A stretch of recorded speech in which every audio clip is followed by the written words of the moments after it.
முதலமைச்சரே தொலைக்காட்சி வாயிலாக குறிப்பிடுறார், போதையின் பாதையில் செல்லாதீர்கள். யாரு?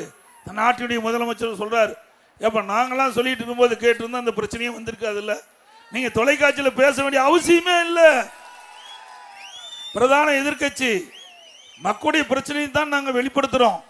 அதை நீங்க நாங்க சொன்ன அந்த காலகட்டத்திலேயே நான் குறிப்பிட்ட அந்த செய்திகளை உடனுக்குடன் செயல்பட்டிருந்தா இப்படிப்பட்ட அவலங்களை ஏற்பட்டிருக்காது.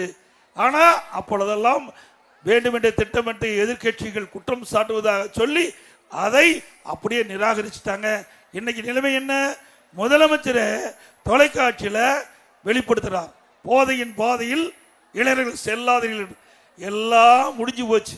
இனிமேல் என்ன செய்ய முடியும்? நடக்கிற காரியமா? இந்த போதைப் பொருள் நடமாட்டத்தை தடுக்கிறது என்றால் சாதாரண விஷயம் அல்ல.